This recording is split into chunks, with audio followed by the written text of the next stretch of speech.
Assalamualaikum warahmatullahi wabarakatuh. Kedengeran ya, Kak? Waalaikumsalam warahmatullahi wabarakatuh. Alhamdulillah jelas. Clear your Bismillah, voice. alhamdulillah, wassalatu wassalamu ala rasulillah wa ala alihi wa sahbihi wa mawala. Asyhadu an la ilaha illallah wa asyhadu anna muhammadan abduhu wa rasuluh. La nabiyya wa la rasula ba'da. Bismillahirrahmanirrahim. Rabbi shrah li sadri wa yassir li amri wa hlul 'uqdatam min lisani yafqahu qawli. Amin amin ya rabbal alamin. Teman-teman yang dirahmati Allah Subhanahu wa taala dan juga komunitas The Power of Hijrah, TPOH ya. The Power of Hijrah. Masya Allah, luar biasa banget. Saya kemarin mendapatkan pesan dari panitia, yang mana Masya Allah sangat bersemangat sekali untuk kita adakan aktivitas positif, di mana kali ini kan ya malam minggu, banyak sekali agenda-agenda yang mungkin sudah kita rencanakan, ingin bermain, ataupun ingin ke bioskop, ataupun pengen jalan-jalan healing, tapi teman-teman luar biasa. Teman-teman masih bersedia untuk meluangkan waktunya untuk kita bersama-sama berkumpul dalam obrolan yang insya Allah bermanfaat sekali. Dan yang pertama-tama ini saya ucapkan terima kasih kepada teman-teman yang telah hadir, yang telah meluangkan waktunya dan yang sangat bersemangat. Kemudian terima kasih juga atas kesempatannya kepada panitia penyelenggara komunitas besar ini, komunitasnya Masya Allah ya. Kemarin habis mengundang Kak Uzaifah dan juga Kak Alwi Segaf. Nah kebetulan Kak Uzaifah dan Kak Alwi Segaf itu adalah teman-temannya teman saya. Nah beliau-beliau ini Masya Allah luar biasa. Dan ini komunitas yang bisa dibilang komunitas sangat aktif, di mana sebentar ada pesan ini. Ya, di mana ini banyak juga komunitas-komunitas yang lain, tetapi Masya Allah ini juga luar biasa. Dan yang saya hormati kepada tim ketua daripada komunitas The Power of Hijrah, dan juga kepada yang terhormat teman saya dan Masya Allah inspirasi saya, yaitu Kak founder juga, dan juga kepada MC Kak Risma, dan juga kepada Kori tadi Masya Allah membacakan lantunan ayat suci Al-Quran ya, luar biasa sekali tentang Al-Quran dan tentang keutamaan Al-Quran. Ini membuat saya merinding, dan banyak banget keberkahan yang bisa kita ambil teman-teman di kesempatan pada malam hari ini. Sekali lagi saya ucapkan terima kasih yang sebesar-besarnya, dan kepada seluruh panitia yang tidak bisa saya sebutkan namanya satu persatu. Barakallahu fikum wa jazakumullahu khairan katsir. Ya, teman-teman yang dirahmati Allah Subhanahu wa taala, sebelumnya sebentar kita absen dulu ya. Masya Allah ada sekitar 492 lainnya. Nah, ini luar biasa nih, 500 orang ya kurang lebih ini. 500 teman-teman kita yang bergabung, insya Allah menjadi wasilah, dan Allah saksikan bersama pada amalan-amalan soleh kita yang kita laksanakan pada malam hari ini. Semoga bisa berkumpul kembali kita di surganya Allah dalam majelis ilmu yang luar biasa. Masya Allah, amin amin ya rabbal alamin. Teman-teman yang dirahmati Allah Subhanahu wa taala, pertama-tama dan yang paling utama ini tidak akan kita lupakan dan tidak akan luput, yaitu rasa syukur kita kepada Allah Subhanahu wa taala.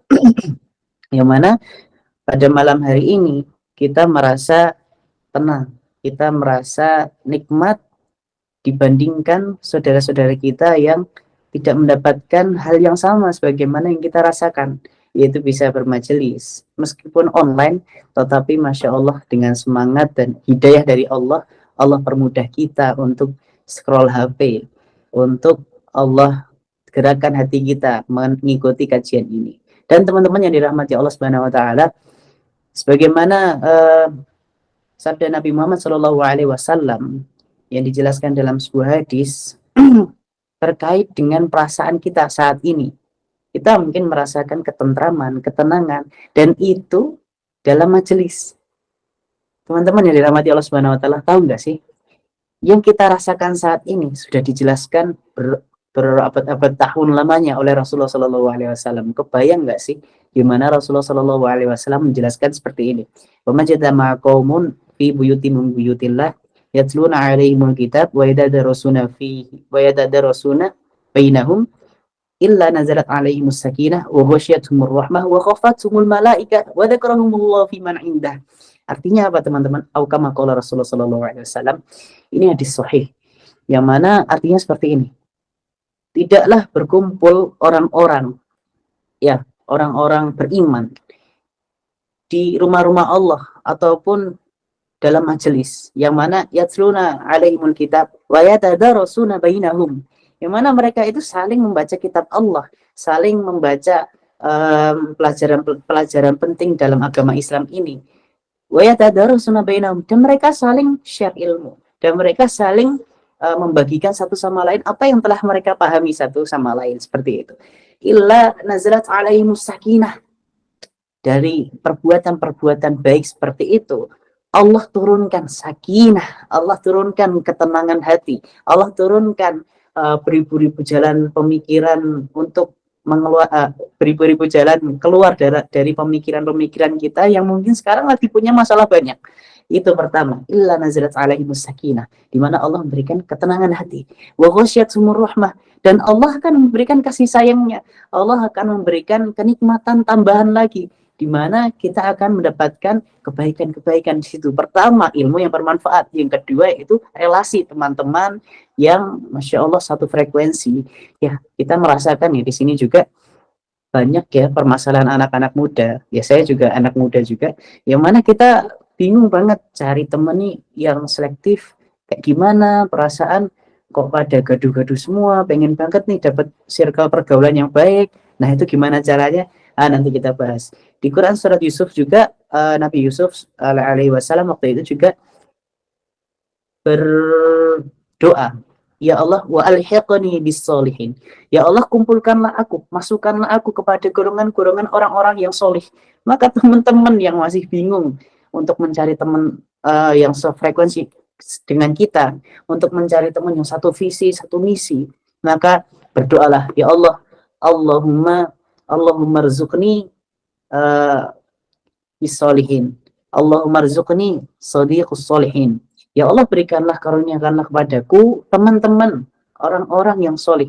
Kalau Nabi Yusuf aja berdoa, wa alhiqni bisolihin, itu seorang nabi yang mana Allah sudah pastikan perlindungannya, karomah dan mukjizat, serta orang-orang yang bersama para nabi ini memang sudah Allah janjikan yang membersamanya itu orang-orang yang imannya kuat, yang memang sudah sefrekuensi. Sekelas nabi aja berdoa seperti itu, lah apalagi kita.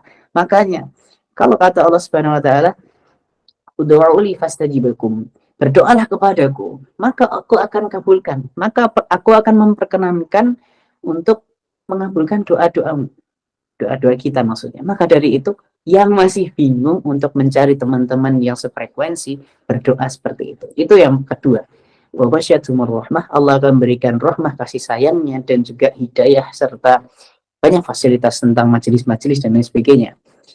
Kemudian yang ketiga, wa dzakarahumullahu fi man indah, di mana di situ malaikat berkumpul. Ya, kita nggak bisa lihat malaikat ya. Tetapi dalam hadis ini disebutkan apa yang dilakukan malaikat. Yang dilakukan malaikat adalah mereka seraya bertasbih kepada Allah. Ya Allah, mereka hamba-hambamu saling bermajelis, duduk bersama, di mana mereka saling membahas satu sama lain antara mereka itu kebaikan dan kebaikan. Maka ya Allah, ampunilah dosa-dosa mereka. Ya Allah, permudahkanlah semua urusan mereka. Ya Allah, tambahkanlah rezeki apapun yang terbaik untuk mereka. Allah berikan kesempatan kita bermajelis, sehingga Allah berikan fasilitas juga. Bukan hanya fasilitas yang bisa kita rasakan itu kita dapatkan, tetapi di luar hal itu malaikat langsung yang mendoakan kita.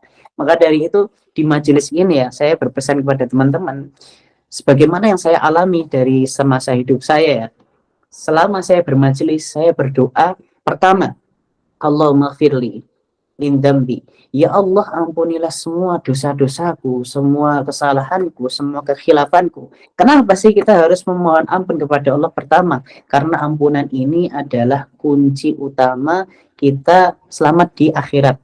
Benar teman-teman. Dan masih banyak lagi tentang doa-doa yang bisa teman-teman lakukan. Karena di majelis-majelis ilmu, doa-doa kita itu insya Allah akan diijabahi. Tentunya dengan ketentuan Allah.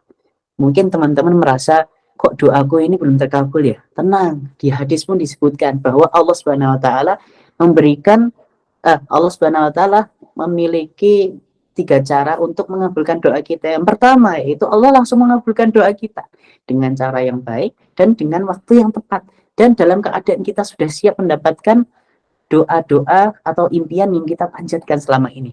Yang kedua, Allah akan mengganti doa-doa kita ini dengan keselamatan. Mungkin kita meminta mobil ya, mungkin ya. Ada impian kita pengen mobil gitu. Tetapi kok belum sempat-sempat gitu. Nah, bisa jadi Allah mengganti keinginan, mengganti doa, mengganti impian kita, mohon maaf. Itu bukan mobil yang Allah berikan saat itu juga, tetapi Allah berikan kesehatan, keselamatan. Barangkali waktu itu juga kita langsung dikasih mobil pun bisa jadi menghantarkan kita pada kecelakaan dan lain sebagainya. Karena ada teman-teman, orang yang lagi pengen banget mengimpikan mobil, pengen banget punya mobil, tetapi dia usahakan dan benar-benar usahanya manjur. Dan ketika dia mendapatkan mobil tersebut, gak lama dia kecelakaan. Karena apa? Karena dia belum siap untuk bisa mengendarai mobil dengan baik. Maka dari itu, teman-teman yang merasa galau, merasa benar-benar suntuk, ya Allah kok doaku belum terkabul, sadari bahwa Allah memberikan kita terbaik. Allah memberikan kita dengan hal-hal yang baik saat ini. Maka nikmatilah yang telah Allah berikan saat ini dan maksimalkan diri kita untuk mempersiapkan suatu hal yang lebih baik. Maka suatu ketika Allah memberikan nikmat atau memberikan pengabulan doa, di situ kita sudah siap untuk mengembannya. Karena apa teman-teman? Dengan impian-impian yang Allah kabulkan kepada kita, maka di situ ada suatu hal tanggung jawab besar, di mana kita harus bisa menjaga nikmat Allah, apakah nikmat itu berkah ataupun membawa musibah. Nah, teman-teman yang dirahmati Allah Subhanahu wa taala, itu tadi yang kedua, Allah akan ganti dengan doa itu sebagai keselamatan. Yang ketiga, Allah akan ganti doa kita dengan apa? Dengan pahala saat kita di akhirat. Maka dijelaskan juga suatu ketika saya ikut majelis dan ustadz saya pun bercerita seperti ini. Anak-anak, kelak di akhirat akan ada seorang hamba yang benar-benar menangis bahagia. Kenapa? Kenapa seperti itu? Karena gini, seorang hamba itu dulu waktu di dunia sangat serba sangat serba qanaah, merasa cukup meskipun aslinya nggak terlalu kaya ataupun nggak terlalu dipandang sebagai orang yang punya atau orang yang memiliki segalanya. Enggak. Dia orang yang biasa saja, tetapi dia suka berdoa dan terus berdoa. Maka apa yang terjadi ketika di akhirat? Di akhirat Allah berikan banyak sekali kebaikan dan Allah ampuni dosa hamba tersebut. Maka apa yang hamba itu katakan, ya Allah, kenapa banyak sekali pahala-pahala bergelimang engkau datangkan kepadaku ini, dan engkau janjikan aku surga serta engkau ampuni dosa-dosaku. Maka apa kata Allah? Wahai hambaku, ini sebab kamu berdoa setiap waktu memohon ampun kepadaku ketika di dunia. Itu kata ustaz saya, teman-teman. Jadi mumpung lagi di majelis ini, pertama ya, syukuri, nikmati, dan perbanyak doa. Itu teman-teman. Wa in ta'uddu ni'matallahi la tuhsuha. Di juz 14 pun dijelaskan seperti itu.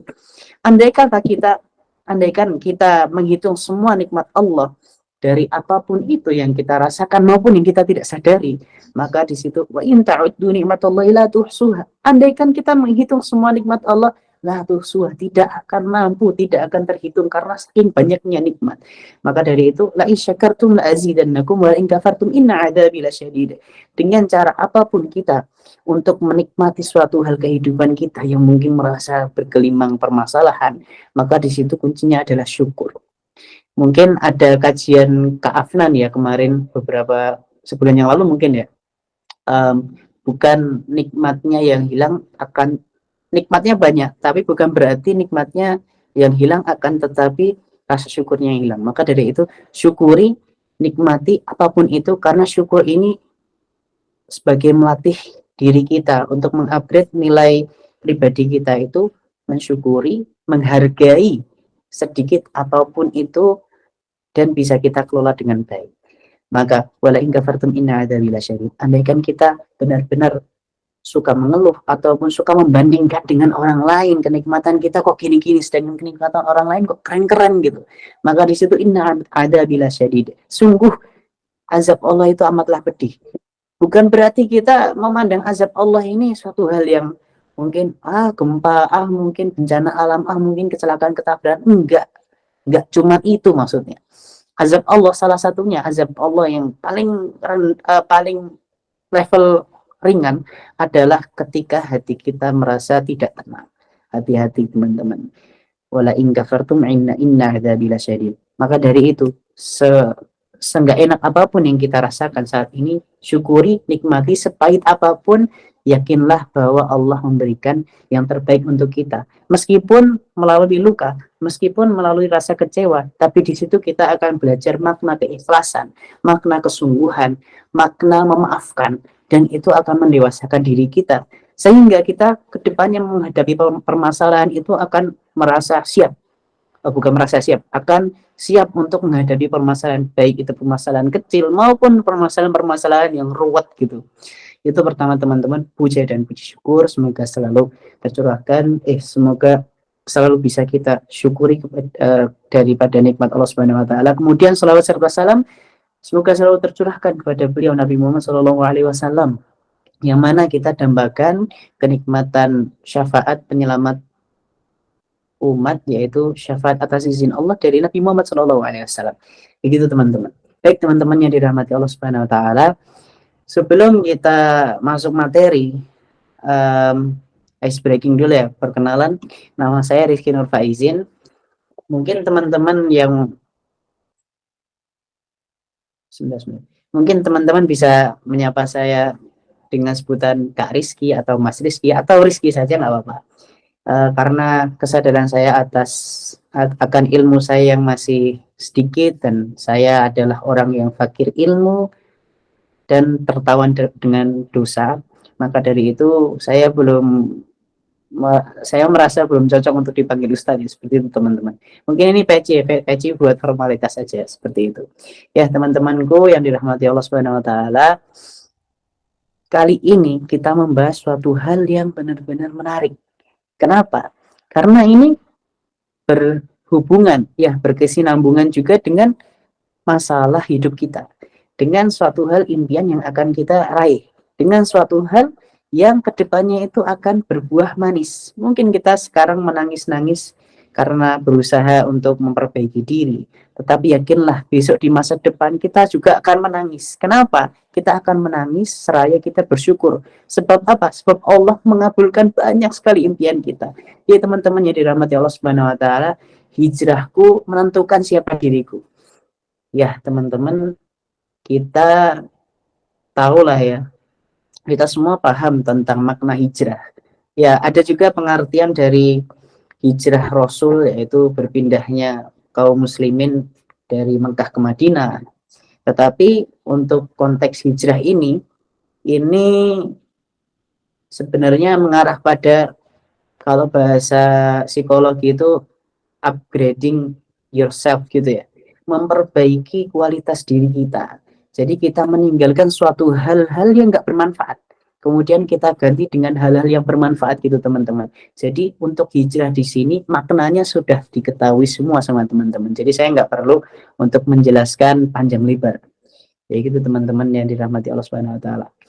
Pertama, kita mungkin punya masa lalu yang beraneka ragam, yang mana mungkin kita punya banyak dosa, pernah melakukan suatu hal apapun, kesalahan dan lain sebagainya, hingga akhirnya kita mendapatkan hidayah dari Allah Subhanahu Wa Taala, hingga akhirnya kita sadar, dan kesadaran kita itu berbeda-beda teman-teman. Ada yang saat kita sadar itu ketika kita mendapatkan nikmat, oh nikmat Allah ini banyak banget, kemudian kita tergerak untuk taubat, kemudian kita tergerak untuk memperbaiki diri. Maka perubahan seseorang ini berbeda-beda. perlu kita sadari bahwa kita semua ini memiliki standaritas untuk perubahan diri itu beda-beda. Jadi jangan samakan diri kita dengan proses orang lain. Tetapi yang perlu kita garis bawahi adalah cobalah mengenal diri kita. Cobalah untuk kenalan sama diri kita ini seperti apa. Aku ini orangnya gimana ya? Aku nih modelannya seperti apa ya? Maka di situ kita akan bisa mengelola diri kita. Untuk apa? Untuk bisa mencari suatu hal, cara ataupun sistem kita bisa hijrah, bisa berubah menjadi lebih baik. Maka dari itu teman-teman yang dirahmati Allah Subhanahu wa taala, ini sampai jam berapa ya, Kak ya?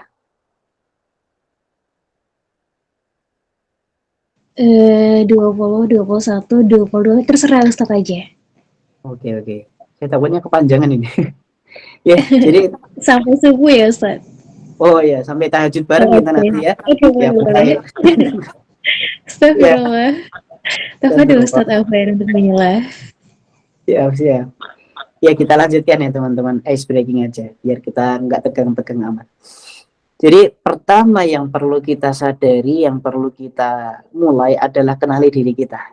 Kenali diri kita, karena dengan mengenal diri kita, kita akan tahu sebagaimana Allah itu luar biasa baiknya kepada kita. Maka terdapat nasihat para ulama, kenali dirimu, maka engkau akan mengenali Tuhan.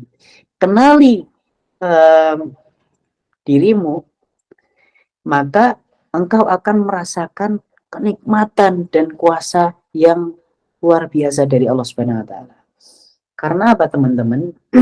Allah ini memberikan aset terpenting bagi kita. Mungkin ya teman-teman sering lihat Kak Safira atau yang sering lihat COC, Clash of Champion, bukan Clash of Clans ya. Ini ada yang main COC, mana nih? Bisa gabung war sama saya ya. Ya, jadi teman-teman yang dirahmati Allah Subhanahu wa taala, kita ini diberikan rezeki Allah, aset terpenting. Ya, sebagaimana yang di sharing dari Kak Safira. Apa sih aset terpenting yang kita miliki? Yaitu otak. Maka dari situ Allah memberikan kita otak. Allah memberikan kita pikiran. Aduh, kok otak tuh kayak menurut saya bahasanya agak kasar ya. Ya, Allah memberikan kita brain, memberikan kita mindset, pola pikir, ataupun memberikan kita akal ya, seperti itu. Maka kita manfaatkan aset terpenting kita ini untuk kita merenungi diri kita, untuk kita bisa mengelola nih, aku orangnya nih sudah mengambil atau sudah mendapatkan pencapaian apa, achievement apa yang aku dapatkan, dan apa evaluation, apa yang aku perlu evaluasi, apa yang perlu aku upgrading lagi. Itu perlu banget teman-teman, catat baik-baik. Karena apa? Seorang yang tidak mengenali dirinya ibarat dia berjalan linglung.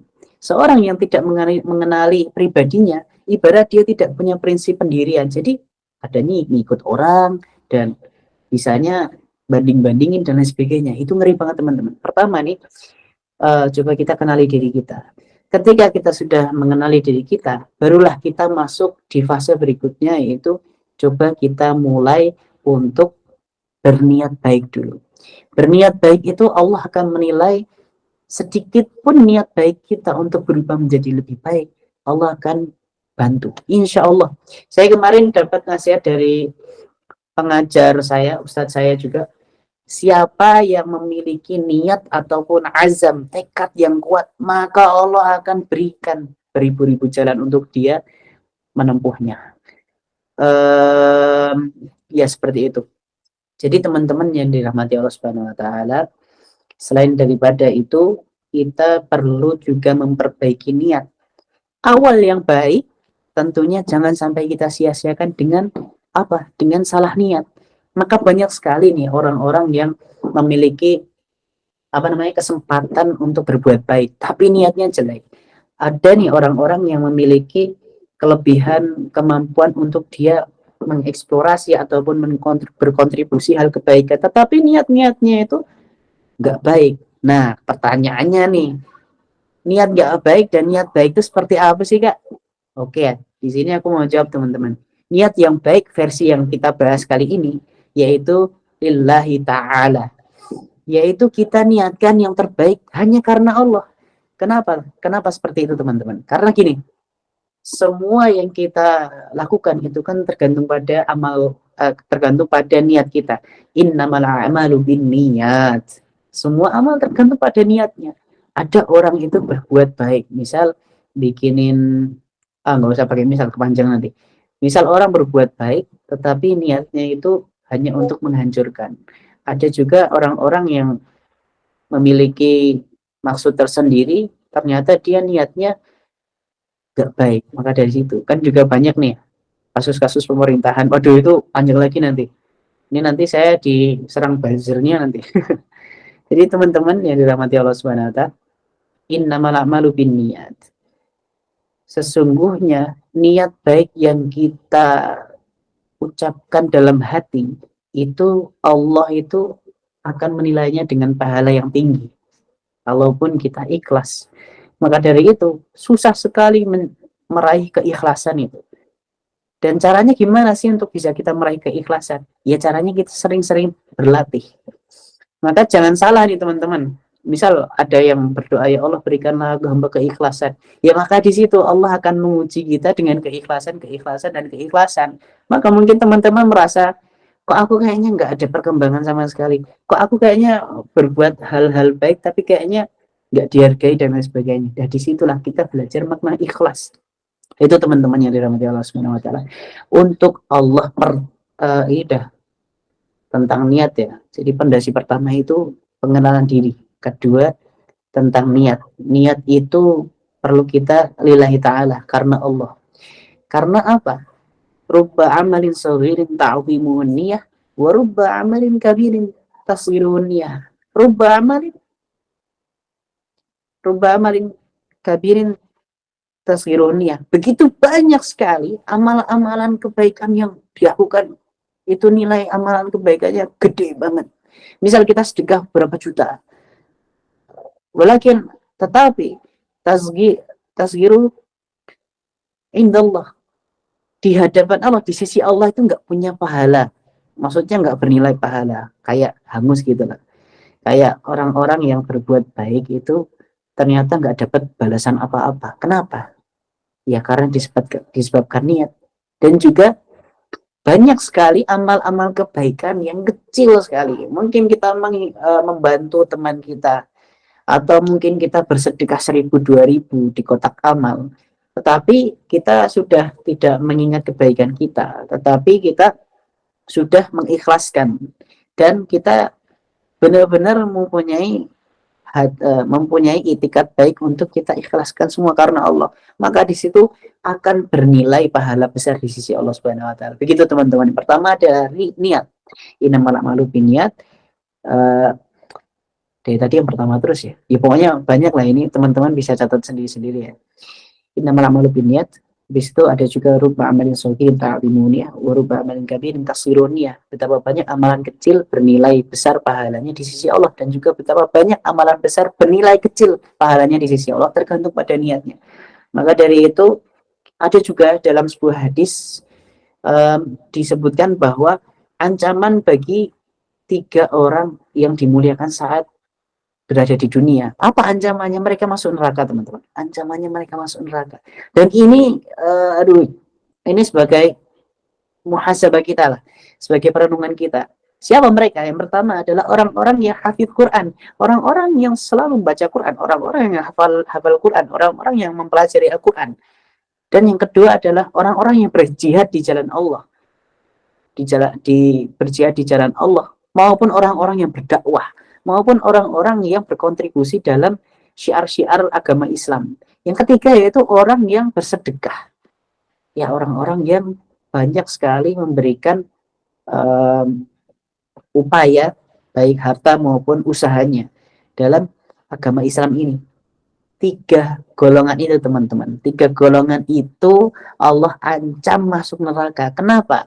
Karena mereka beramal baik hanya mengharapkan validasi. Apa validasi? Yaitu pengakuan, pujian orang lain. Aku pengen sedekah sebanyak ini. Sini foto, biar orang bisa muji aku. Biar apa? Biar aku bisa dapat banyak followers. Biar apa? Biar aku bisa dicap sebagai orang yang soleh, Masya Allah. Itu ngeri banget teman-teman. Itu baru orang-orang yang soleh yang dianggap mulia di dunia. Orang-orang yang jihad, orang-orang yang syiar agama pun juga mendapatkan ancaman seperti itu. Makanya kita ini ngerasa what kita berbuat baik pun nggak cukup. Perlu kita niatin yang sungguh-sungguh karena Allah. Maka di situ hijrahku menentukan siapa diriku. Hijrahku ini udah baik belum? Hijrahku ini udah karena Allah belum? Maka di situ menentukan diriku. Diriku nanti ditempatkan di akhirat itu di neraka ataupun di surga. Ya, itu hanya Allah yang tahu dan diri kita melalui apa? Melalui niat kita. Maka kiai saya ini beliau seorang hafidz Quran yang Masya Allah hafalannya luar biasa dan memiliki sanad qiraah sab'ah yang mana susah banget setoran sama beliau ini Masya Allah. Jadi teman-teman yang dirahmati Allah Subhanahu wa taala, beliau berpesan seperti ini. Ajrun fil ard wa masyhurun fis sama. Lebih baik asing di dunia ini tetapi terkenal di langit. Nah, ini teman-teman. Jadi standar kita ini, kita sekarang ini terserang dengan standarisasi TikTok. Wah, ini orang keren banget nih, followersnya banyak. Wah, aku pengen kayak gitu dong. Jadi apa yang terurai dari pikiran kita itu akan menyebabkan obsesi. Jadi kita akan tertuju pada suatu hal kebaikan yang finally, yang ujungnya itu adalah menjadi terkenal dan lain sebagainya. Ini mengerikan banget teman-teman. Maka dari situ yang pertama ini tentang niat. Luruskan niat karena Allah, dan juga dampak-dampak dari niat itu ada kelompok-kelompoknya tersendiri dan juga ancaman bagi orang-orang yang solih, yang Masya Allah menghafal Quran, jihad dan juga syiar agama dan juga berinfak di jalan Allah. Maka Allah akan tanya, wahai hambaku, apa yang kamu lakukan di dunia itu luar biasa, tetapi kamu melakukan amalan itu untuk siapa? Karena gini, ada teman-teman, orang yang berhijrah itu hanya bertujuan, aku berhijrah biar bisa nikah sama dia. Aku pengen berbuat baik biar bisa mendapatkan warisan, misal gitu. Ini contoh-contoh yang naudzubillah, kita semoga dihindarkan dari ancaman tersebut. Maka di situ hamba yang ditanya Allah Subhanahu wa taala akan menyebutkan, ya Allah, aku melakukan semua itu karenamu ya Allah. Tetapi Allah mengelak. Mohon maaf, astagfirullahaladzim. Tetapi di situ Allah menjawab, wahai hambaku, kadzabta, wahai hambaku, kamu berbohong. Sesungguhnya kamu melakukan amalan-amalan tersebut hanya mengharap validasi, hanya mengharap pujian, hanya mengharap pengakuan dari manusia. Maka di situ teman-teman, hijrah memperbaiki diri yang kita lakukan ini, kita ikhlaskan niat karena Allah. Andai kata kita terbesit dari hati kita merasa, wah, jadi bisa lagi disanjung orang jadi bangga, maka beristighfarlah. Fakultus taghfiru rabbakum innahu kana ghaffara. Beristighfarlah, maka sesungguhnya Allah memberikan peluang sebesar-besarnya untuk pengampunan dosa kita. Dan gak cuma diampuni dosa kita, melainkan Allah akan membimbing kita. Allahumma hdina siratal mustaqim. Ya Allah, berikanlah bimbingan kepada kami, untuk menuju jalanmu yang lurus. Itu teman-teman yang dirahmati Allah Subhanahu wa taala. Pertama itu niat. Apa kelanjutan dari hadis tersebut? Maka hamba tersebut Allah masukkan ke dalam neraka. Kemudian malaikat pun akan menariknya ke dalam neraka. Enggak cuma ditarik dalam neraka gitu aja, enggak. Tapi dalam keadaan kakinya ditarik malaikat dan diseret menuju, naudzubillah. Rasanya pengen nangis gitu kalau dengar atau kita bahas tentang hadis ini. Dan dalam keadaan muka kita tuh terseret gini lah. Muka kita, naudzubillah, jangan sampai kita ya.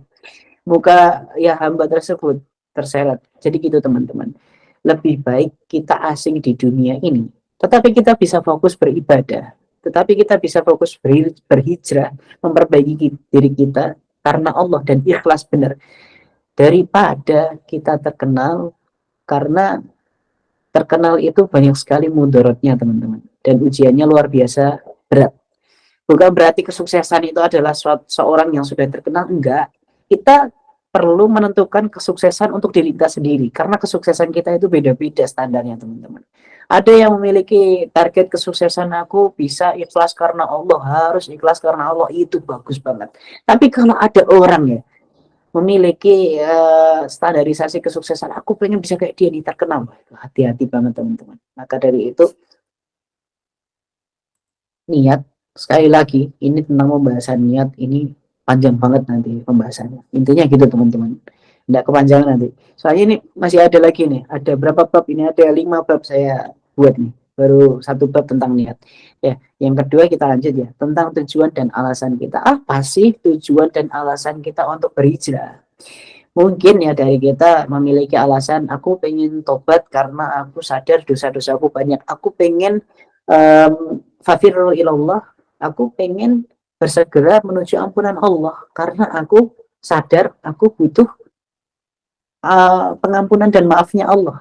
Itu sekelas yang Masya Allah beruntung banget itu teman-teman, karena apa, hidayah Allah itu langsung Allah berikan set gitu, dengan kesadaran tanpa harus diazab dulu, tanpa harus terjatuh dulu. Ini benar-benar luar biasa. Nah, gimana nih modelan orang-orang yang bisa mendapatkan hidayah yang luar biasa ini? Mungkin faktor dari doa orang tuanya yang kuat, atau faktor dari doa gurunya, atau faktor dari kebaikan-kebaikan kecil yang dia lakukan, bisa memberikan dia dampak hidayah itu Allah berikan semaksimal mungkin untuk kita. Yang pertama mungkin alasan kita, tujuan kita itu bertobat.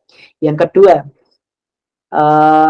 perlu ya kita memiliki tujuan hijrah itu. Yang kedua yaitu upgrading ourselves. Untuk apa? Untuk memperbaiki diri kita dan untuk membenahi ilmu-ilmu kita ataupun memperbaiki kesalahan-kesalahan kita gitu teman-teman. Itu tujuan yang kedua dan alasan kita hijrah. Karena teman-teman yang dirahmati Allah Subhanahu wa taala, kenapa sih kita harus fokus pada tujuan, fokus pada alasan? Toh kita juga bisa, ya udahlah yang penting jalani aja. Bismillah, ya Allah, aku pengen hijrah, udah karena mudah nanti juga akan ada jalannya. Nggak bisa semudah itu teman-teman. Maka di situ Allah akan memberikan kita ujian-ujian dan ujian. Untuk apa? Untuk mengetahui alasan kita hijrah itu untuk apa dan untuk siapa. Maka di situ juga banyak sekali ayat Quran yang menjelaskan tentang hasibatum an tadkhulul jannata wa lamma ya'tikum mathalul ladzina humilat 'alaikum khaffat sumul dan seterusnya. Mohon maaf. Di situ dijelasin bahwa apakah kalian mengira wahai umat-umat muslim kalian masuk surga sedangkan kalian itu tidak mendapatkan ujian.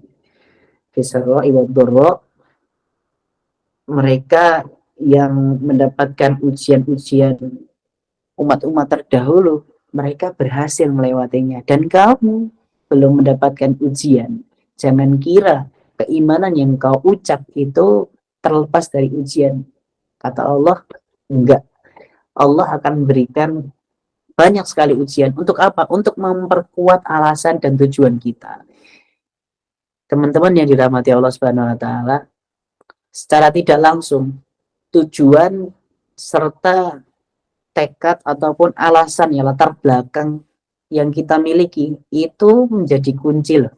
Kunci apa? Kunci di saat kita merasa galau, kunci di saat kita merasa terpuruk. Misal kita lagi terpuruk nih, kita lagi bosan. Nah, solusinya apa? Solusinya satu. Pertama, kita ingat niat dan tujuan awal kita.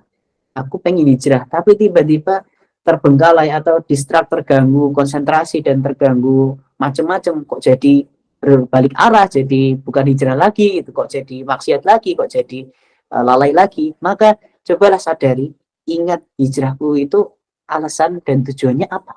Maka di situ teman-teman, alasan dan tujuan ini penting banget.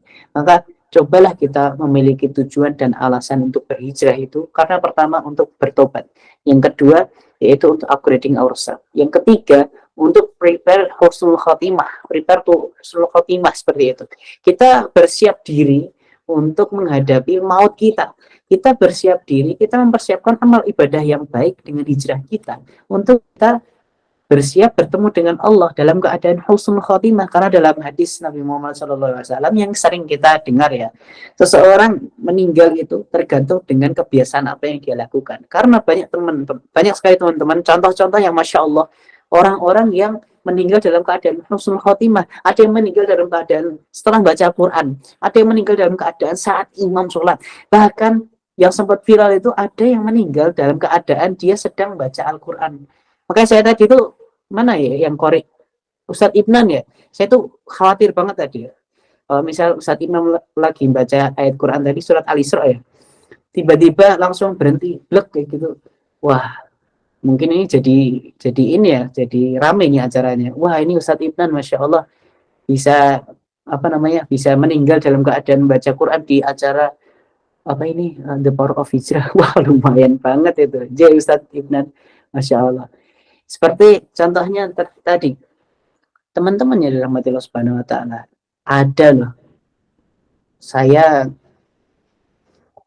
sebenarnya ada teman saya yang mana ibunya itu meninggal dalam keadaan baca Quran. Setelah baca Quran itu tadarusan di bulan Ramadan.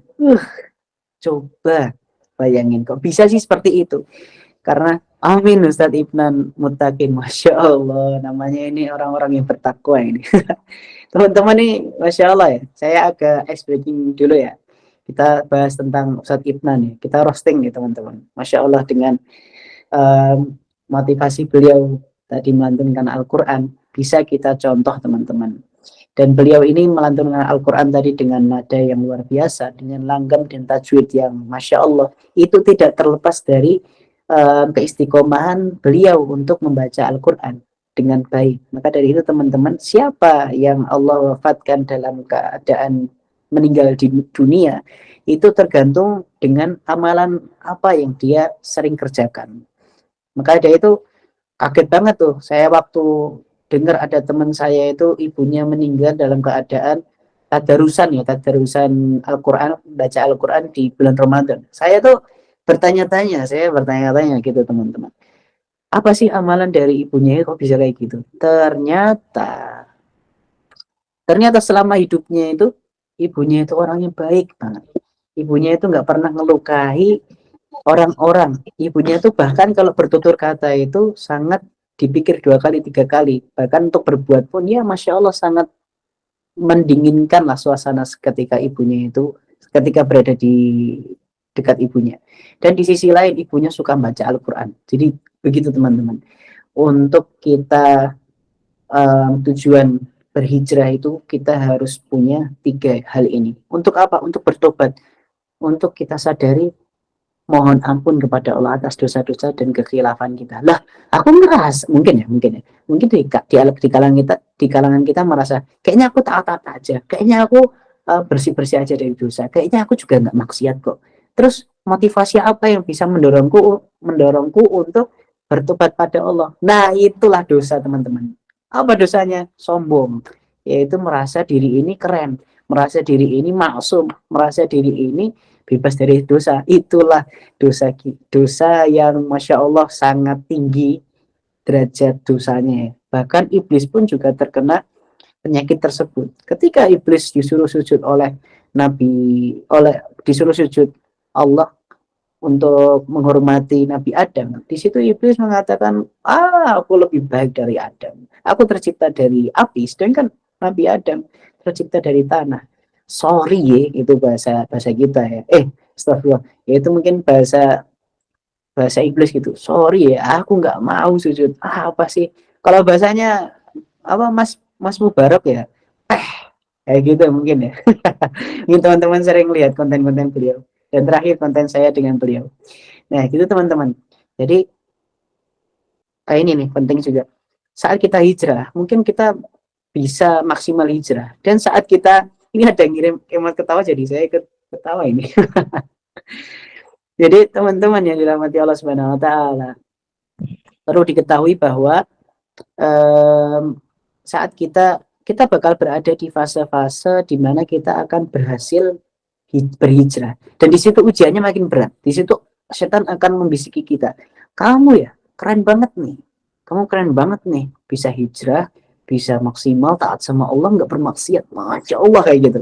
Di situ setan berpeluang besar untuk menggoda kita. Maka di situ setan akan memuji kita di dalam hati kita dan pikiran kita, sehingga kita merasa sempurna, sehingga kita merasa, wah aku lebih keren daripada dia. Ana a'lamu minkum gitu. Saya lebih tinggi derajatnya, saya lebih tahu. dari kalian, ana ala minkum, aku lebih tinggi dari kalian. Di situ adalah awal kehancuran, dan jangan sampai kita merasa atau jangan sampai kita terjadi atau mengalami hal tersebut, karena akan sia-sia hijrah kita.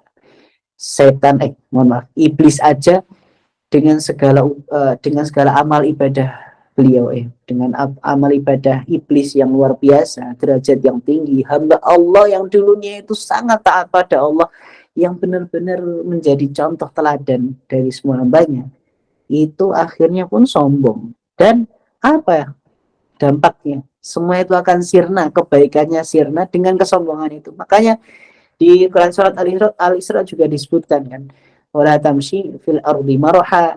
Janganlah kalian, ya termasuk saya juga, janganlah wahai hamba Allah gitu ya bahasanya.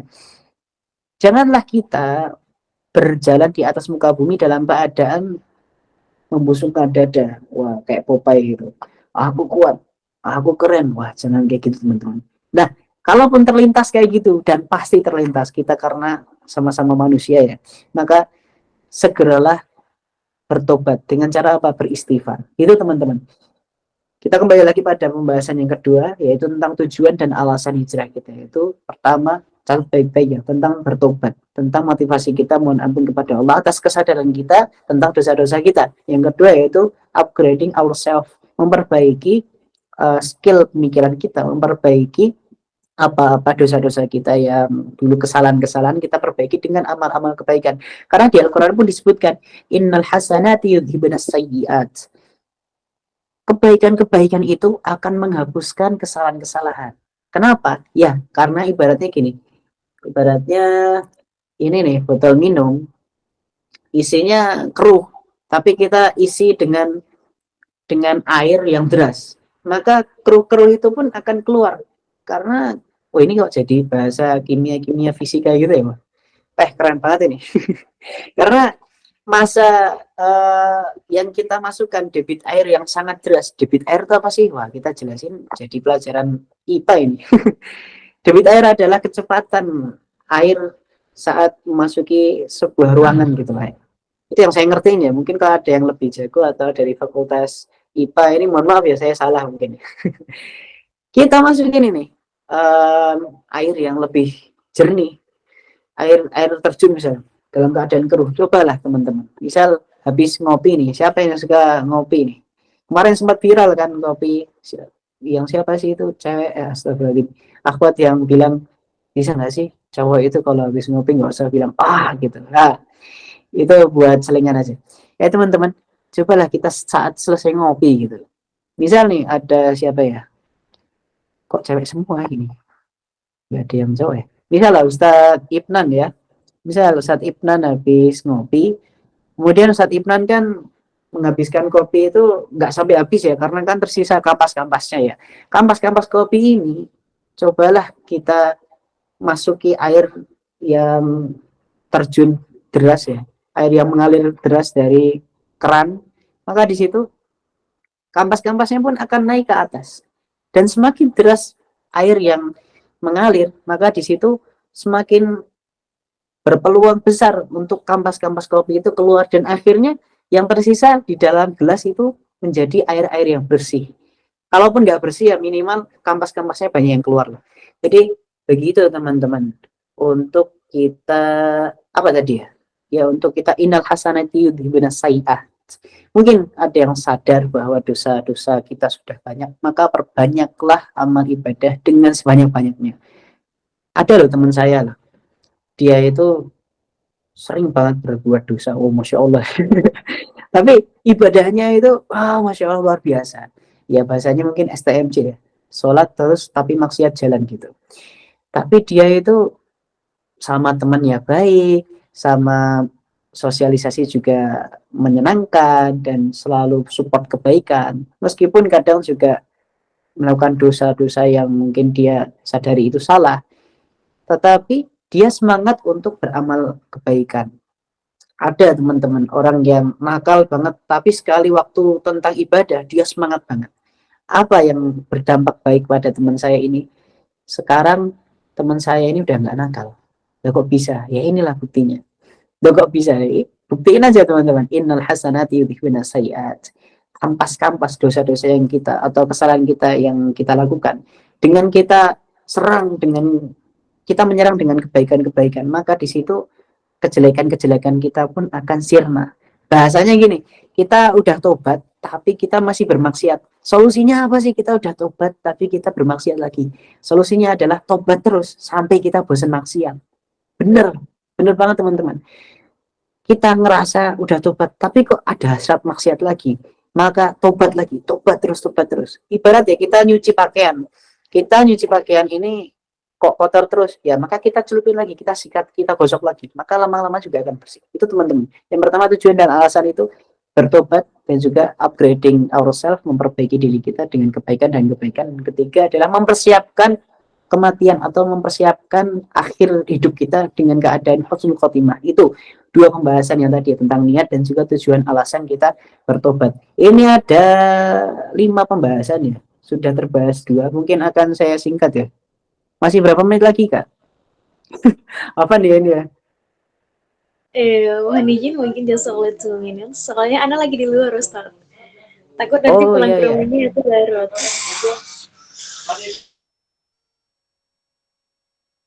Masih ada 30 menitan, masih ada nggak? Atau 20 menitan lagi gitu?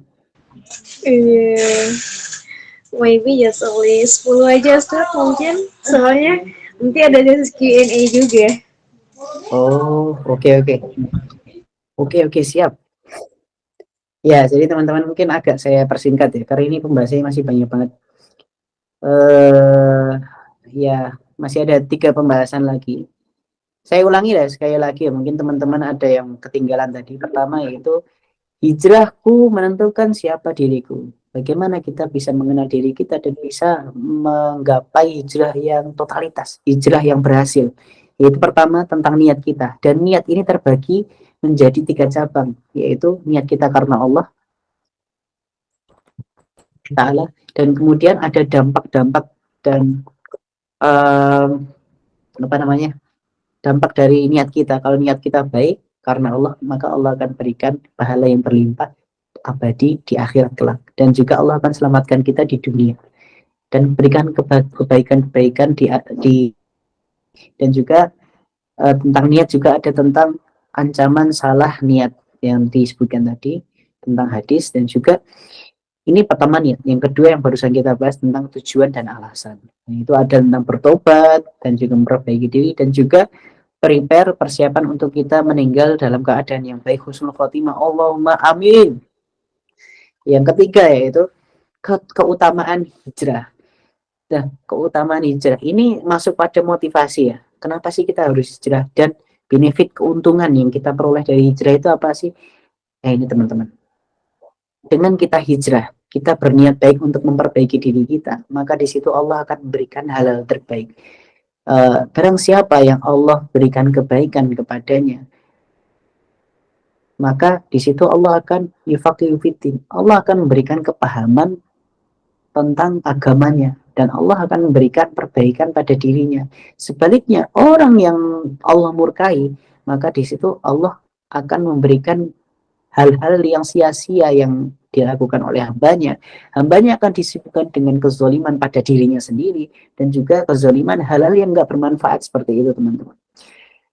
Nah, apa sih keutamaan ataupun yang bisa keuntungan kita dapat dari hijrah? Yang pertama, Allah Subhanahu wa taala berfirman, ini yang pertama, berhijrah karena Allah, rezeki dunia dan di akhirat berupa surga akan menjadi tebusannya. Dalam Quran surat Al-Hajj ayat 58 ini.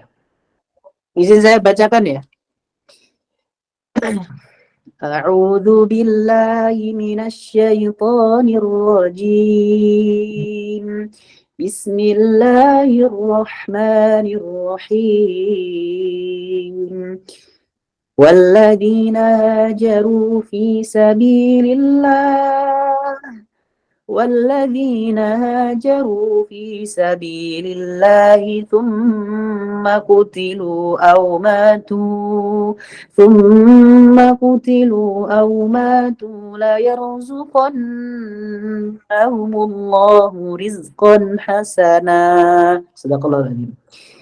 Ya, singkat aja teman-teman. Jadi artinya gini, walladzina hajaru fi sabilillah. Dan orang-orang yang mereka itu berhijrah di jalan Allah.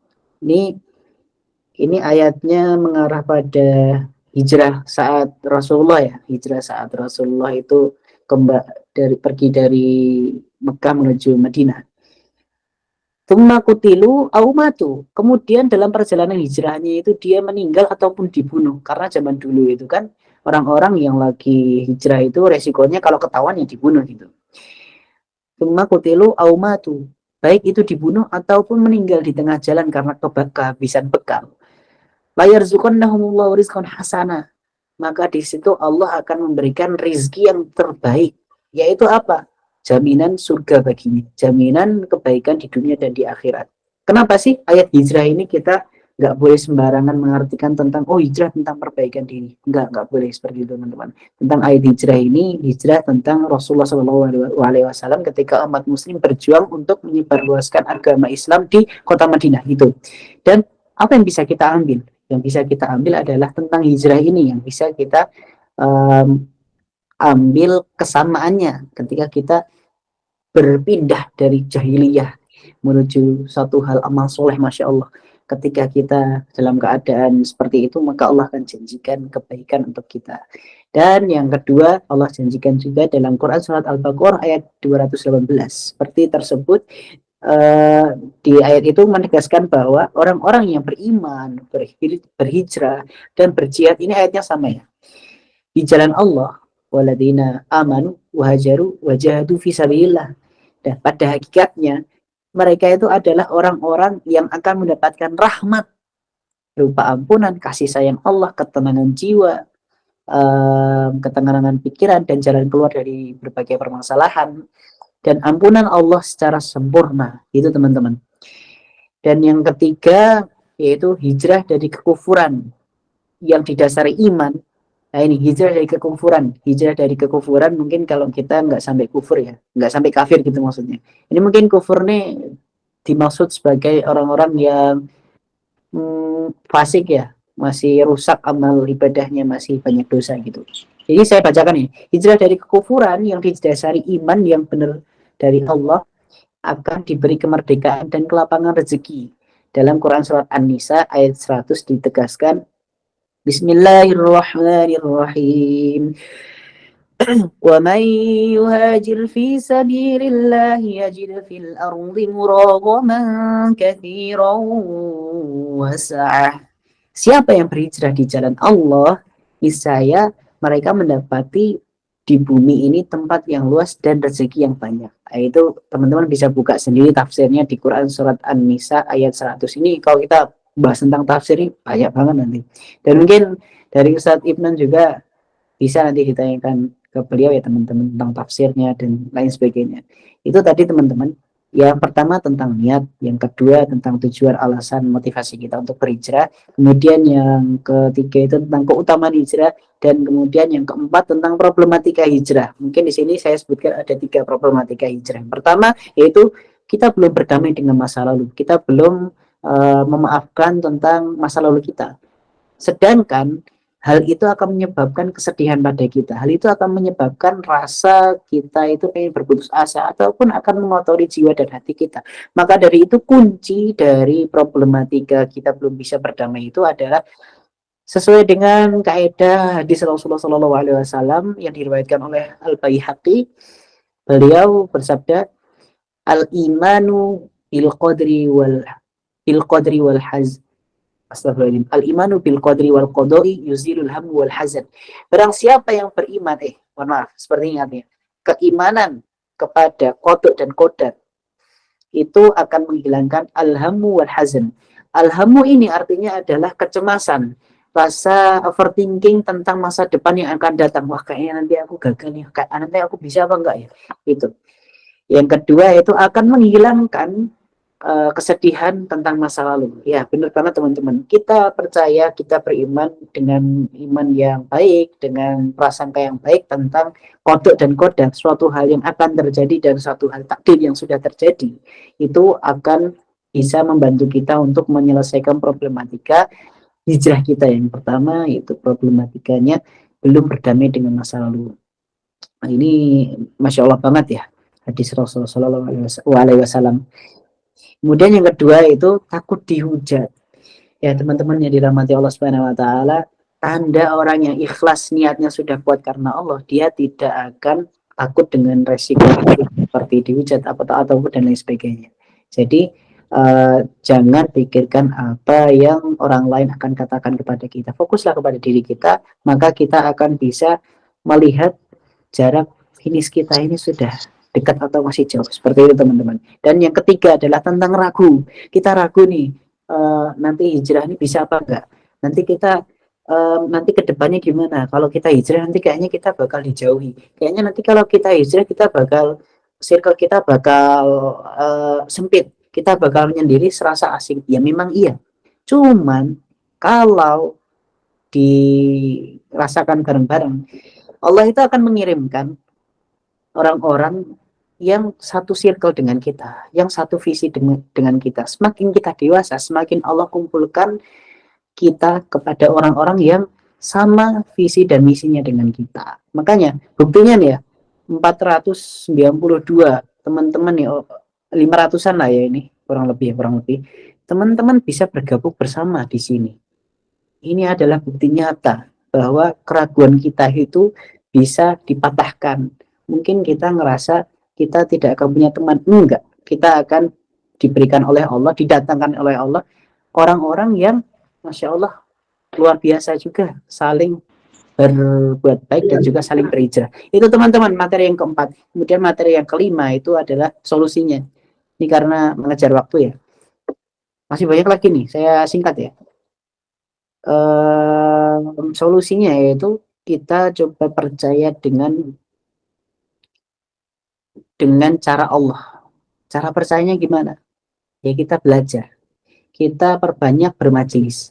Kita perbanyak relasi bersama teman-teman yang lain.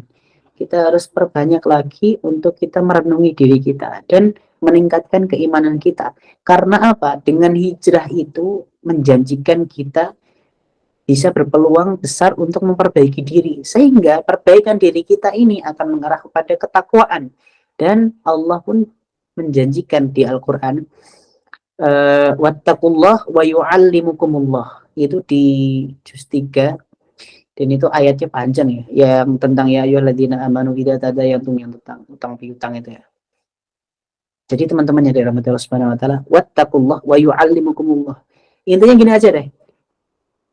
Mulai dulu hijrah kita, nanti Allah akan mengarahkan, dan semua yang udah kita bahas ini coba diaplikasikan, karena semua ini akan mengarah pada ketakwaan. Sedangkan kita bertakwa, wattaqullah kata Allah, bertakwalah kepada Allah, wa yu'allimukumullah, maka Allah akan memberitahukanmu, maka Allah akan memberikan jalan keluar dari semua yang kamu khawatirkan, dari semua yang kita rasa ragu, maka Allah akan patahkan keraguan kita dengan memberikan bukti-bukti nyata, yaitu hidayah dan juga inayah dan juga rahmat Allah dengan rezeki yang berlimpah. Yakin dulu deh, yakin.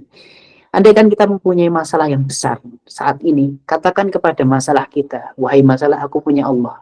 Wahai masalah, aku punya Allah yang maha mengatur. Dan kamu masalah ya, kamu masalah gitu. Katakan sama masalah ini, hei masalahku, kamu itu diciptakan oleh Allah. Aku minta sama Allah untuk bisa menghadapimu. Jadi andaikan kita mendapatkan permasalahan yang luar biasa dalam berhijrah, jadikan itu sebagai batu pijakan untuk kita bisa melambung lebih tinggi, mendekatkan diri kepada Allah Subhanahu wa taala. Begitu teman-teman. Itu solusi yang pertama. Kemudian solusi yang kedua itu perbanyak relasi dan belajar ikhlas. Perbanyak relasi, perbanyak berkomunitas, perbanyak untuk sosialisasi dan lain sebagainya. Karena apa? Kita diciptakan, Allah menciptakan kita untuk saling mengenal satu sama lain, untuk kita bisa saling berinteraksi, mengambil apa? Mengambil jerih payah, mengambil kebaikan-kebaikan yang kita miliki.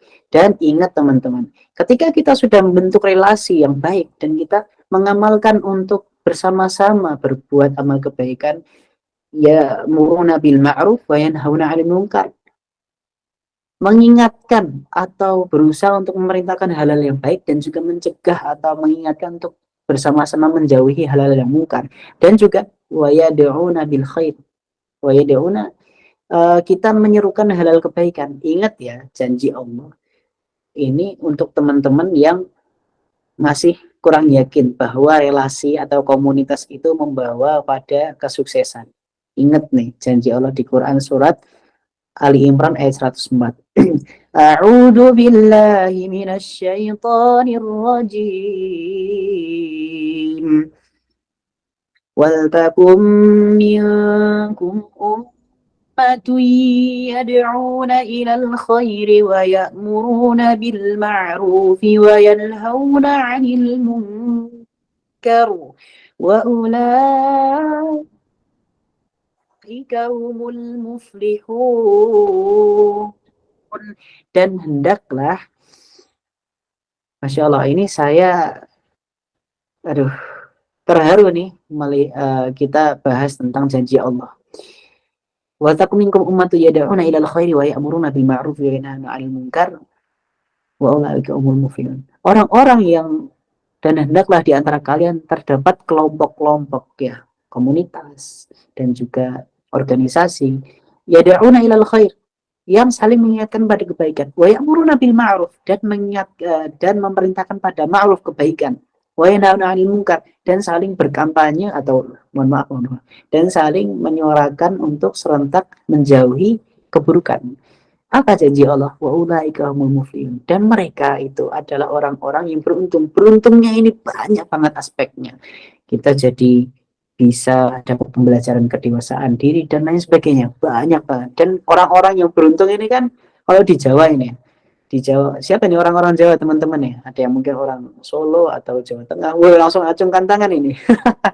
Jadi teman-teman ya, di kaidah Jawa, kayak nasihat orang tua, ini kalau ada orang Sumatera atau Kalimantan atau Bali, Denpasar atau Maluku, aduh saya sebutin semua deh, satu bangsa Indonesia pokoknya gitu. Jadi nasihat dari orang Jawa ini, wong pinter kalah karo wong bejo. Oh, artinya gini, orang pintar kalah dengan orang yang beruntung. Kenapa? Karena orang beruntung itu banyak banget apa ya, kebaikan-kebaikan yang tidak disangka-sangka. Semisal lagi punya masalah, tiba-tiba karena dia beruntung, tiba-tiba langsung, oh ya aku di solusi ini, oh ya aku punya solusi seperti ini, kayak gitu teman-teman. Jadi itu tadi, perbanyak relasi. Dan di ayat 110 Quran surat Ali Imran ayat 6 ayat selanjutnya ya, itu masih juz 3, dijelasin tuh, kuntum khairu ummatin ukhrijat lin-nasi ta'muruna bil ma'ruf wa tanhauna 'anil munkar wa tu'minuna billah. Allah berikan kedudukan yang terbaik bagi umat-umat terdahulu. Kedudukan ini statusnya derajat yang tinggi. Kenapa? Kenapa Allah berikan umat-umat terdahulu itu keren-keren? Karena gini. Karena mereka tu'minuna billah wa tanhauna 'anil munkar, ta'muruna bil ma'ruf. Itu teman-teman. Mereka saling, ya kayak organisasi ini, organisasi Islam kayak komunitas The Power of Islam, saling, yaitu tadi lah yang kita bahas, mengingatkan kebaikan dan menjauhi larangan bersama-sama, dan mereka tu'minuna billah. Maka kita bisa mencontoh umat-umat terdahulu. Nah, begitulah teman-teman. Dan jangan lupa nih, mungkin kita berorganisasi atau apapun itu, kita niatkan karena Allah. Ya Allah, aku niat karenamu. Untuk apa? Sebagai wasilah amal kebaikan seperti orang-orang lain yang dulu aku lakukan. Nah, insya Allah semoga bisa bernilai pahala yang setimpal atau sepadan dengan orang-orang terdahulu yang Allah janjikan sebagaimana sahabat, para ulama, tabiin, dan lain sebagainya. Gitu teman-teman. Itu solusi kedua. Kemudian solusi yang ketiga, ini terakhir ya. Mungkin ada yang udah kipas-kipas gitu ya.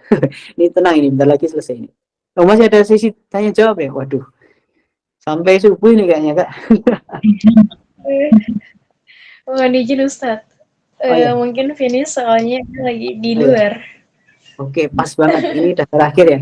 Yaitu solusi yang terakhir itu, yakinkan dan banyakin cari motivasi positif dan banyakin belajar. Karena diri kita saat ini tergantung pada apa yang masuk ke dalam otak kita, baik pendengaran maupun ucapan, perbuatan, dan penglihatan kita.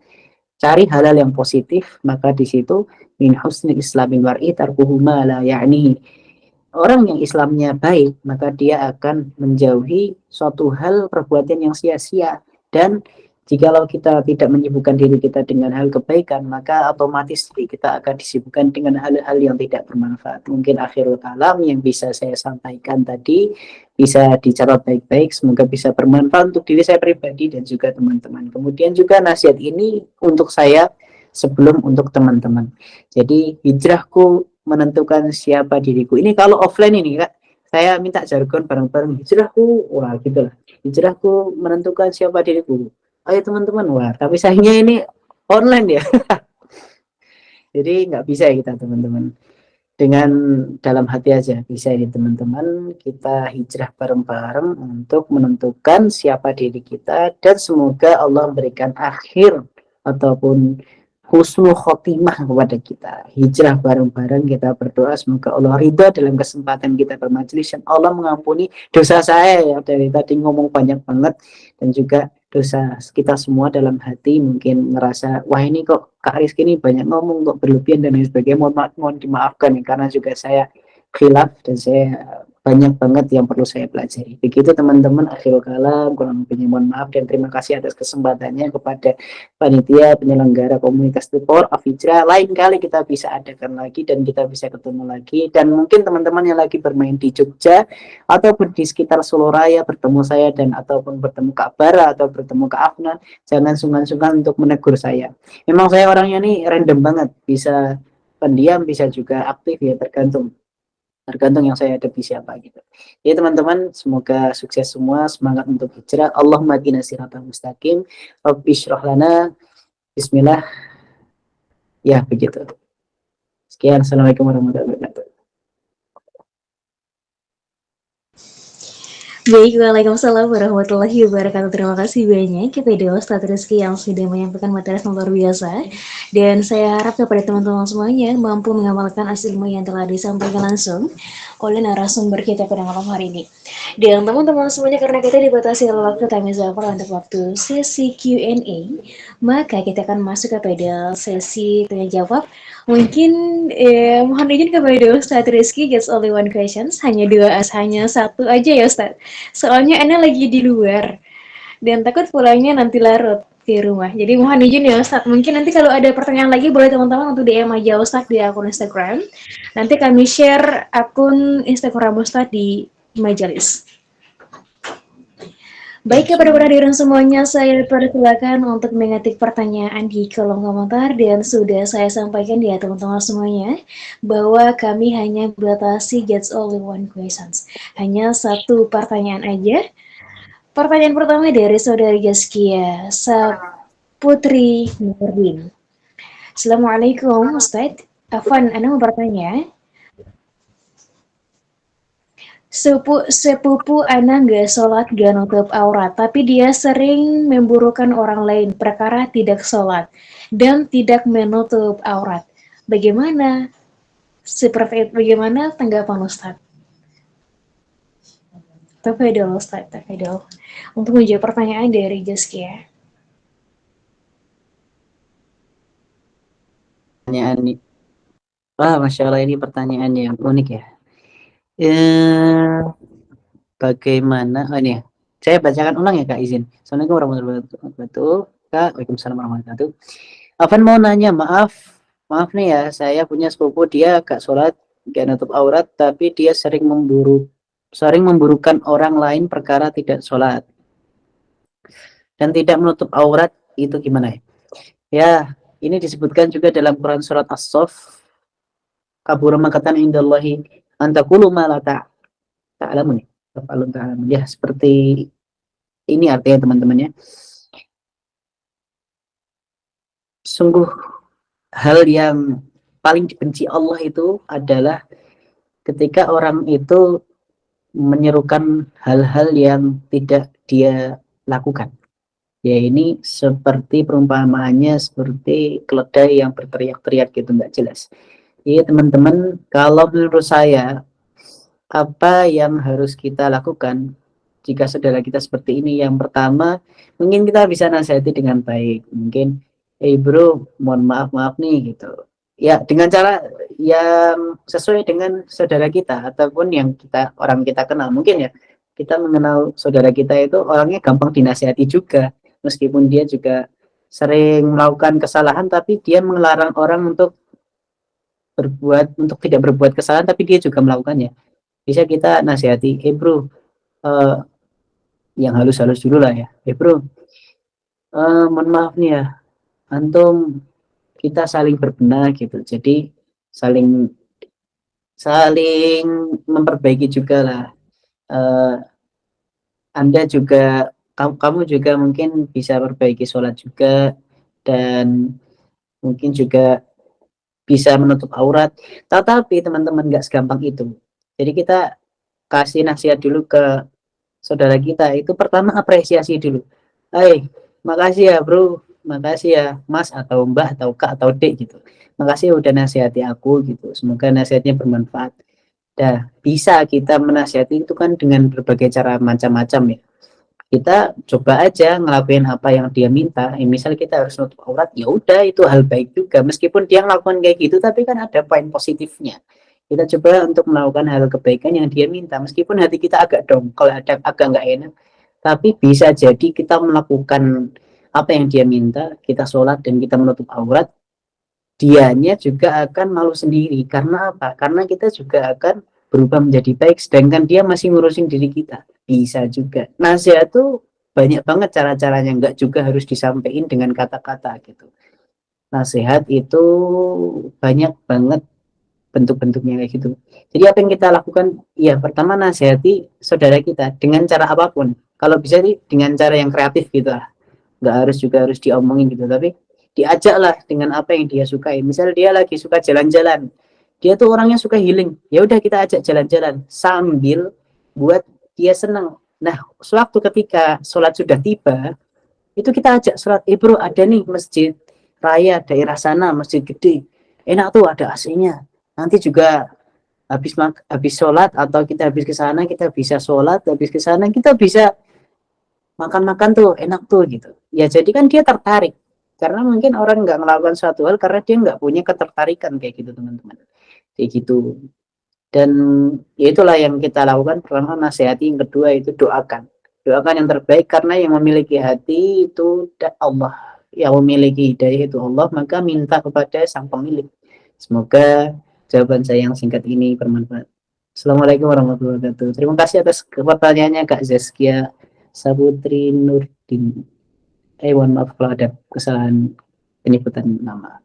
Syukran. Baik, terima kasih banyak kepada Ustadz Rizky yang sudah menjawab pertanyaan dari para peserta. Semoga terjawab.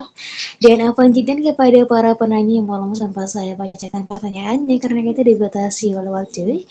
Time is up untuk waktu sesi Q&A. Dan teman-teman semuanya kita akan masuk kepada sesi terakhir kita yaitu sesi penutupan. Terima kasih banyak kepada Ustadz Rizky yang sudah memberikan keberkahan ilmu kepada kita semuanya, dan terima kasih banyak kepada penyelenggara dan seluruh hadirin yang telah mengikuti serta dalam acara kajian sharing spesial bersama Ustadz Rizky pada malam hari ini. Semoga ilmu yang telah kita dapatkan dapat bermanfaat bagi kita semuanya. Demikianlah acara kajian kita pada malam hari ini yang disampaikan langsung oleh Tuhan Guru kita.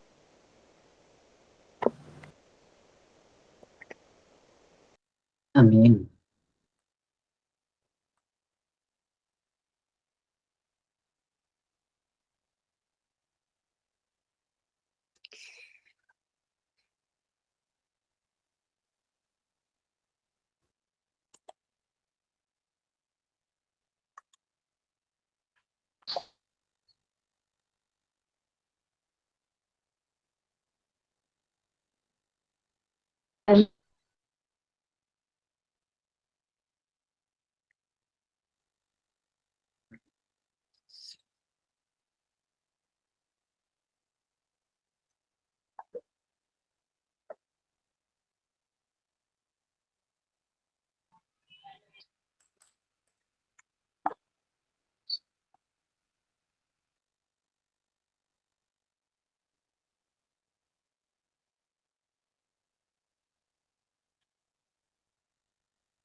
Ini suaranya nggak ada ya? Halo? Iya.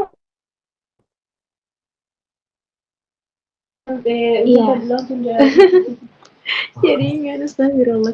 Apa Ustaz? Tadi jaringan wifi saya bermasalah penjidan ya Allah. Baik, Oh, terima kasih banyak kepada apa nih Ustaz? Wifi saya tadi lagi bermasalah. ya, Oke, baik, terima kasih banyak kepada Ustadz Rizky yang sudah menyampaikan waktu berharga buat kita semuanya. Semoga Allah Subhanahu wa Ta'ala membalas kebaikan dari Ustadz Rizky, Insya Allah. amin, Dan amin. Insya Allah kita ketemu lagi ya Ustadz bersama Ustadz Bara, Ustadz Afnan dan juga Ustadz Rizky. Oke, terima kasih banyak teman-teman semuanya. Silakan untuk mengucapkan sepatah kata, dua kata di kolom komentar. Untuk Ustadz Rizky sebelum meninggalkan ruangan, mohon izin untuk saya buka dulu kolom komentarnya. Allahumma sholli alaihi. Baik, terima kasih banyak kepada Ustadz Rizky yang sudah meluangkan waktu. Mohon maaf jika kajiannya larut ya Ustadz. Di sini udah jam setengah, beberapa menit lagi jam 11. Karena Oh, ada daerah itu Ustaz, beda 2 jam. Jadi jam oh, segini udah ngantuk, Masya Allah. ya Allah, luar biasa. Berkah insya Allah. Iya. Kalau fikum. Amin, amin. Terima kasih Ustaz. Sama-sama. Baik, mungkin saya akhiri pertemuan kita pada malam hari yang bersyawal. Alhamdulillah, alhamdulillahirrahmanirrahim. Wassalamualaikum warahmatullahi wabarakatuh. Nah itu untuk akun Instagram dari Ustadz Rizky, saya mohon izin ya untuk share di grup Ustadz. Apa? Boleh Boleh, ya? boleh. Silahkan. Baik, terima kasih. Oke, terima kasih teman-teman semuanya. Nanti untuk absensi dilanjutkan ya, silakan untuk Nido. Mungkin kepada Ustadz Rizky mau meninggalkan ruangan untuk istirahat, Pak Faido. Pamit ya teman-teman. Terima kasih. Sampai jumpa di lain kesempatan. Assalamualaikum warahmatullahi wabarakatuh. Barakallahu fikum. Jazakumullah Waalaikumsalam khair. warahmatullahi wabarakatuh. Semangat.